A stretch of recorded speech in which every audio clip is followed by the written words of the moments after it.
Avui perfectament podria haver estat l'últim diumenge autonòmic si no fos perquè Esquerra, la CUP i Junts per Catalunya només competeixen per ser els que menys se'ls noti que el que volen és perpetuar l'autonomisme a Catalunya. Tot plegat amb la connivència d'Òmnium i de l'Assemblea. Per continuar amb l'estatu quo sense que sigui evident que els és més còmode que una altra cosa, encara que això els suposi pagar el preu de la repressió, han de fer veure que lluiten contra el sistema. I això significa emprendre batalles que saben que no podran guanyar, com ara la mediació internacional, el referèndum pactat o derrocar la monarquia espanyola. Ara resulta que l'eslògan aglutinador de l'independentisme és que Catalunya no té rei. Això ho podrem dir quan Catalunya sigui sobirana, perquè mentrestant qui ostenta els títols de Catalunya, inclòs el de Comte de Barcelona, és el rei espanyol. A Catalunya tot és mentida. Els referèndums vinculants que capten l'atenció internacional es redueixen a mobilitzacions que permetin als polítics independentistes seguir vivint de l'autonomisme. En canvi, les eleccions autonòmiques es volen plantejar com plebiscits que captin l'atenció internacional.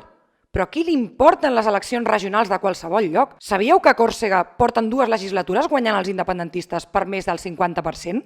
Segur que molts de vosaltres no ho sabíeu, oi? Doncs això passa amb Catalunya. Els partits independentistes són en realitat regionalistes. Els partits antisistema remen amb el sistema. Els que es presenten com a represaliats represalien fins i tot a la gent que defensa la seva pròpia causa. Els que es presenten com a feministes oculten casos d'assetjament sexual amb pràctiques de control intern com fa l'Església Catòlica. Els que feien bandera de l'activisme deuen el seu poder a les elits. Als periodistes se'ls demana que facin de polítics. Alguns polítics es fan passar per periodistes. No acatar, no permetre o no acceptar volen dir tot el contrari. El procés ho ha convertit tot en un frau. I una societat que accepta el frau, sigui quina sigui la raó, no és una societat democràticament madura com per reclamar als seus polítics que compleixin objectius tan ambiciosos com la independència.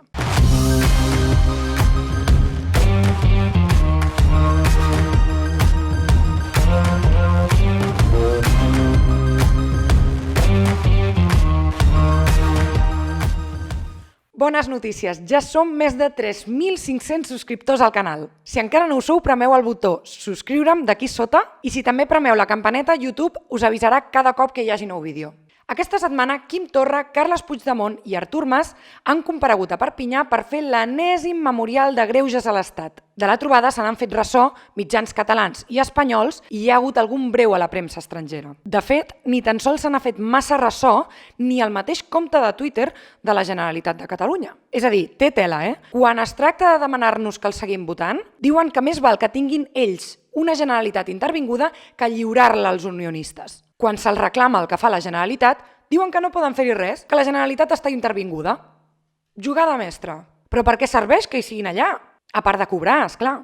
Aquesta doble moral també l'estem veient en els 7 anys que demana de presó la Generalitat, juntament amb Fiscalia, per Adrián Sas, un dels que es van manifestar a l'aniversari de l'1 d'octubre. Ja ho vam dir al capítol 4 d'aquest programa, cap al minut 4, que quan els ho reclames diuen que estan lligats de mans i peus per una llei d'administració dels serveis jurídics que tenen majoria per canviar. Si és que no ho van voler fer fa 3 setmanes. És dir, la Fiscalia i la Judicatura espanyola només són dolentíssimes quan interessa. Tornant a la compareixença de Perpinyà, pot ser que hagin punxat pensant que l'acte tindria més interès del que va generar. O pot ser que no, que ja fossin conscients que això no tindria cap difusió i que ho hagin fet per consum intern, com un acte de precampanya per les properes eleccions autonòmiques. Un acte de precampanya amb Artur Mas. Ves que no s'acabi complint el meu pronòstic que encara hi hagi una reconciliació entre Junts per Catalunya i el PDeCAT amb alguna forma de pacte per les eleccions al Parlament. Qualsevol de les dues opcions condueix a la mateixa conclusió. Que una regió on els polítics es limiten a queixar-se i a batallar als tribunals sobre les seves situacions jurídiques personals no interessa a ningú. Perquè les possibles sentències que en surtin, ningú explica què tenen a veure amb la independència, quina traducció tenen a nivell polític. Per tant, com ha de generar un interès la mediació internacional que proposa Junts per Catalunya al seu full de ruta?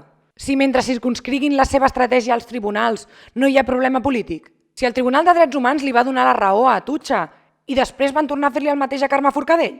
De l'estratègia jurídica en fan un programa electoral i no han explicat la correlació entre que un Tribunal de Drets Humans digui que s'han vulnerat drets de polítics amb el respecte del dret d'autodeterminació per part d'Espanya. I fins i tot en el pla jurídic. El Tribunal de Justícia de la Unió Europea permet que es vulnerin els drets dels diputats i dels votants a Espanya, dient que és Espanya qui té l'última paraula sobre el segrest de l'escó al Parlament Europeu d'Oriol Junqueras. De què servirà que al final el Tribunal de Drets Humans li doni la raó?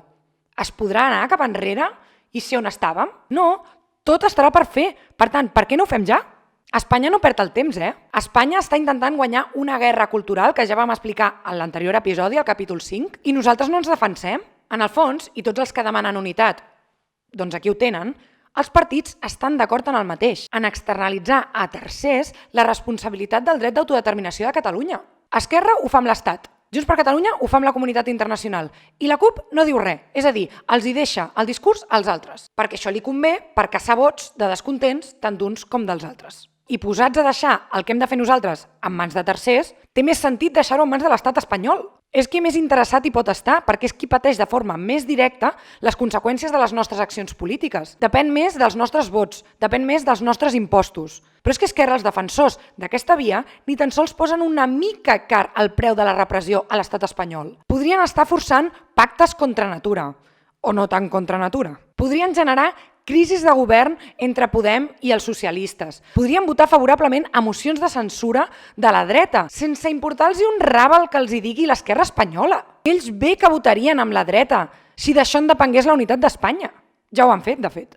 I Podem no va votar el 155 amb tota la dreta perquè el seu vot no era necessari, que si hagués estat necessari ja veuríem el que hauria passat. Aleshores, com volem fer la independència si ni tan sols estem disposats a assumir els mateixos costos que Espanya està disposada a assumir per la seva unitat? Som els X-Men, que ho farem tot concentrant-nos amb la força de la ment. Mireu en Josep Maria Bartomeu. Podeu pensar que li falta un bull per estar disposat a quedar com el pitjor president de la història del Barça, denunciant els socis que han participat a la recollida de signatures per fer la moció de censura i recorrent a Tácito, vull dir el tinent Baena de la Guàrdia Civil. Recordem que Bartomeu està investigat pels Mossos d'Esquadra per presumptes delictes de corrupció i el tinent Baena té gairebé tantes ganes als Mossos d'Esquadra com de veure catalans atonyinats. Segur que no hi ha cap mena de relació entre una cosa i altra. Li deu importar això a Bartomeu? No. Per què? Perquè ell es fixa en les coses importants. Mentre ens centrem a deixar-lo pitjor que Joan Gaspar, ell fa com l'estat espanyol a Catalunya. Deixar més pelat que en Barça que el desert d'Atacama. Vendrà fins a l'últim bolígraf. Ja ho veieu, aquest podria haver estat l'últim diumenge autonòmic, però sembla que els partits polítics independentistes tenen prioritats que no són ni molt remotament la independència. Esperem que la setmana vinent hi hagi més sort.